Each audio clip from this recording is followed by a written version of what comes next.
Please welcome Thomas Ribeiro, CNRS Innovation.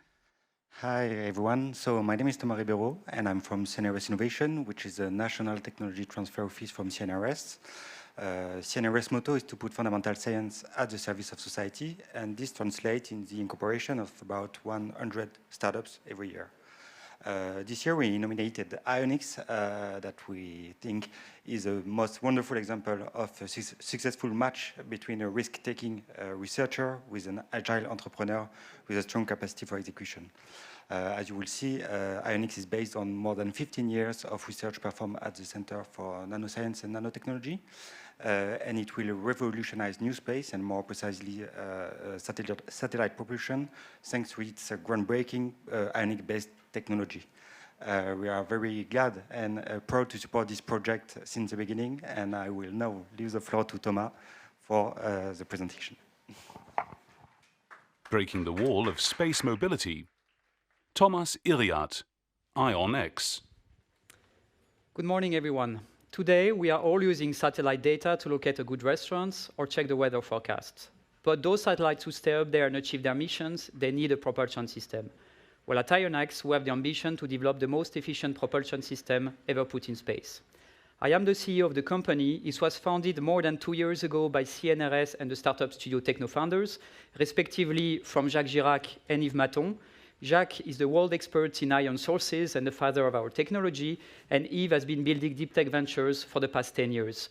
Altogether, I believe we have all the required skills and expertise to achieve our mission and to break the wall of in-space mobility. The current problem is the following. Space is getting crowded, and it's not going to get any better. In the coming years, more than 1,000 satellites will be launched each year. If we want to protect our orbits in low Earth orbit or geostationary orbits, for Earth observation, telecommunication, or IoT connectivity, we need those satellites to be equipped with propulsion system. And yet, if you look at the current propulsion market for small satellites, there are only very few propulsion systems that meet their requirements and standards. That's exactly what we're trying to solve at IonX. Leveraging a technology that is patented and called electrohydrodynamic, we have come up with a product, a propulsion system that is compact, powerful, efficient, scalable, adaptive to all types of missions, and with production costs compatible with large-scale deployments. The way it works is relatively simple. I'll try not to go into too much details, but I'll be happy to take any questions. Basically, we came up with a mesh of nanospikes. So on a 1 centimeter square surface, we have tens of thousands of those spikes at nanometric level. We inject our propellants onto those spikes by capillarity, and then we apply an electric field between the extraction grid and those spikes. Therefore, the potential differentiates will create an electric force starting to pull on a liquid. Beyond a certain threshold, you will start to emit thin particles, charged particles, ions, at really high speed, meaning several kilometers per second, and that's how you generate efficient thrusts for the satellites. Interesting point about that technology, it's very versatile. Depending on the electric field that you set between the spikes and the grid, you can either eject very massive particles with high thrusts, but then you degrade the endurance of the system, or if you decrease the electric field, you can eject very thin particles, ions. You are in what we call the pure ionic regime. You are super high endurance, but you have lower thrust. And that ability to set the thrust to endurance ratio during the mission is quite unique. On top of it, the liquid we are using, it's an ionic liquid, it's green, it's inert, it's non-toxic, non-pressurized, and it stays liquid in low Earth orbit between -30 to +70 degrees. So there's no change of state required, which means the propulsion system is basically on and off. You can press the button and the ion goes off. Based on that technology, we have developed a 1U 10 centimeter cubic propulsion system, completely plug and play for small sats, that displays the best thrust, endurance, and power consumption ratio on the market today. And no, this is not science fiction. Today, IonX has raised more than 4 million euros in seed funding last year. Today, the team is composed of 15 full-time employees, based at the nanoscience lab of CNRS, south of Paris, and we have invested more than €500,000 in testing equipment and vacuum facilities, so that we're able to improve the performances of our engine on a weekly basis. This is our master timeline here. There are 4 things I'd like you to remember from that page. First of all, we have been backed by very serious institutions since the very beginning, by public entities, but also private industries, as you can see on the page. Second point, we will be flying 3 space missions between middle of next year to the beginning of 2025 by the 3 entities, European entities that you see here on the page, in order to demonstrate the performances of our thruster in space, obviously. And last but not least, we will be raising 10 million Series A at the beginning of next year to build up the technical and commercial team, to expand our operations internationally, but also to build our first production line to be able to serve the entire of the global small satellites market. That's all I have for you today. I'll be happy to take any questions, and I thank you very much for your attention. Merci beaucoup, Thomas. Let's do this in French, right? It would be easier, probably. No. Okay, that's fine. So, who is starting with the first question? Yes, okay, let's go. Let's start with them. Efficiency and specific impulse.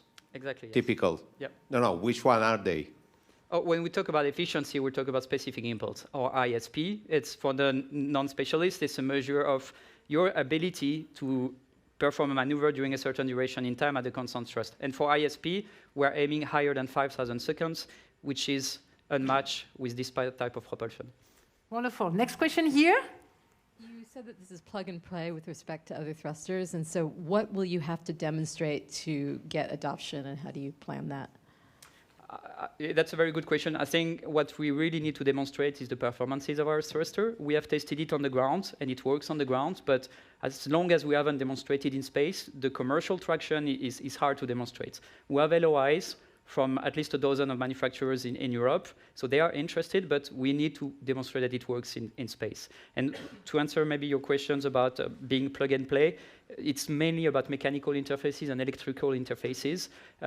It's basically a cube, so it's very easy to integrate. You have 4 screws on the sides and maybe a power cable and a data cable, and that's all about it. And controlling? The controlling is done by the software internally of the thruster, in relationships, obviously, with the onboard computer of the satellites.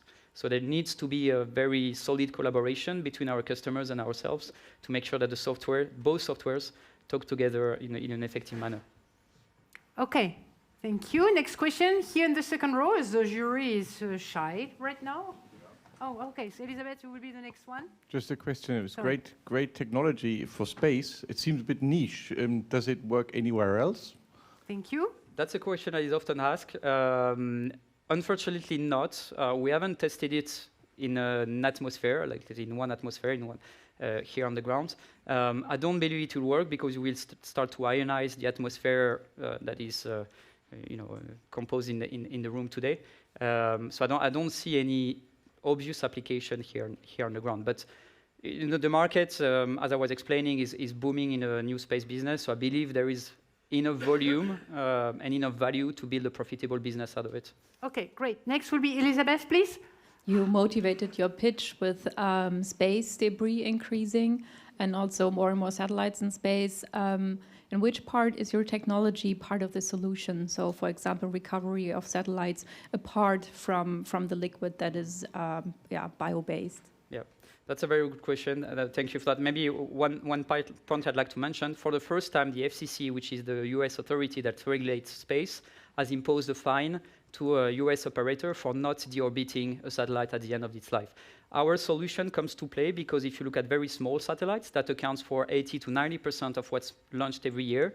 Today on the market, the propulsion solutions that exist tends to be too big, too heavy, too cumbersome for small sats, which means some small sats don't have any deorbiting systems, that don't have any ways to avoid debris in space. And that's how our solution can help with this solution, with this problem. Good. Rudolf or Stefan? You have to decide. Okay, Rudolf, I think you were the first. Thank you, Stefan. Building on the question again on the business model, I mean, you're supplying a component to a satellite manufacturer.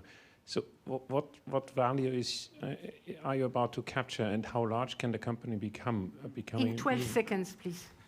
Okay, so happy to discuss about it, but the entire satellite manufacturing market is estimated at about 25 billion euros, and it was last year, and it's growing 2 digits for the next decade.